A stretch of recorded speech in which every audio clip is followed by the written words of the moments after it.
Navbharat group द्वारा आयोजित इस गुणगौरव कार्यक्रम के लिए उपस्थित आप सभी को सर्वप्रथम मैं शुभकामनाएं देना चाहूँगा, अभिनंदन करना चाहूँगा कि आपने एक बहुत ही लोक उपयोगी और समाज उपयोगी कार्यक्रम यहाँ पे आयोजित किया है।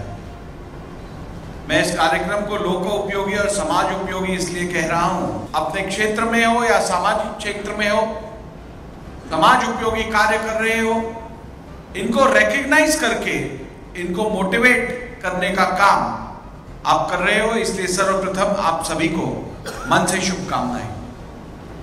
मैं समझता हूं ऐसे कार्यक्रम जितने ज्यादा होंगे उतना समाज में एक अच्छा मैसेज हम देंगे।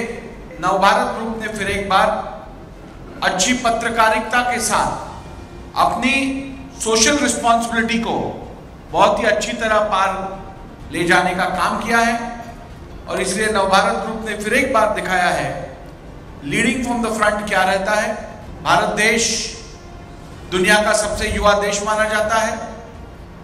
इस देश की एवरेज एज पॉपुलेशन लगभग 27 साल है और इस देश को यूथ कंट्री से स्किल्ड यूथ कंट्री ट्रांसफॉर्म करने के लिए नवभारत जैसे समूह का और एंटरप्राइजेस का एक बहुत बड़ा अहम हिस्सा होने वाला है। आज हम युवा पीढ़ी इस देश में बहुत बड़ी मात्रा में है।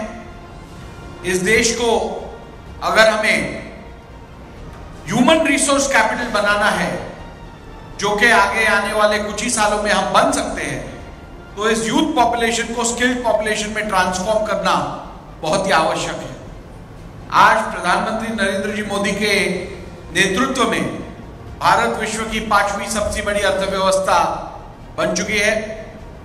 कुछ ही सालों में राष्ट्र हमारा दुनिया की तीसरी सबसे बड़ी अर्थव्यवस्था बनेगा और वो दिन दूर नहीं जब आप और हम मिलकर इस राष्ट्र को दुनिया की सबसे बड़ी अर्थव्यवस्था के रूप में आगे लाएंगे।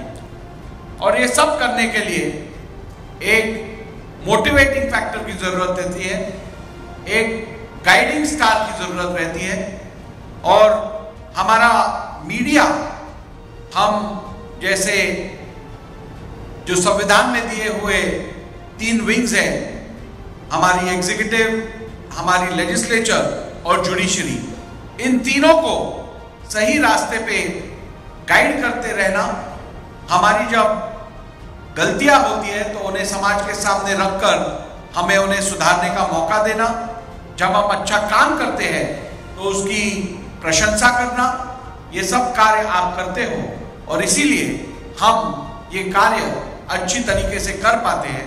और जब ये कार्य अच्छी तरीके से होता है तब देश आगे बढ़ता है और देश जब आगे बढ़ता है तो देशवासियों का भी कल्याण होता है।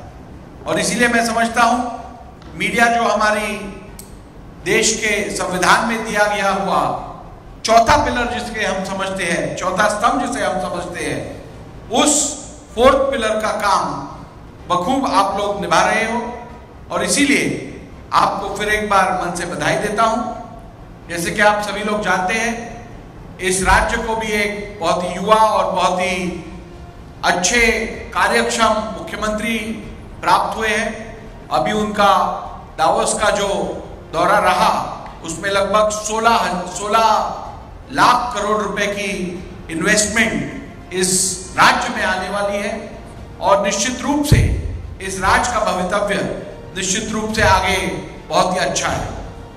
मैं आज के अवसर पर इतना ही कहूंगा, जिन्होंने आज अवार्ड्स पाए हैं उनको तो मैं बधाई दूंगा ही, लेकिन जिन्होंने अवार्ड्स नहीं जीत पाए हैं उनको आगे के कार्य के लिए मैं मन से शुभकामनाएं दूंगा कि आगे चलकर इस फंक्शन से इंस्पिरेशन ड्रॉ करके आगे वह भी इस अवार्ड्स के हकदार बनेंगे, मुझे पूरा विश्वास है। और फिर एक बार एक बहुत ही सुंदर लोक उपयोगी कार्यक्रम यहाँ पे आपने आयोजित किया, आपको मैं मन से बधाई देता हूँ। बहुत बहुत धन्यवाद। जय हिंद, जय महाराष्ट्र।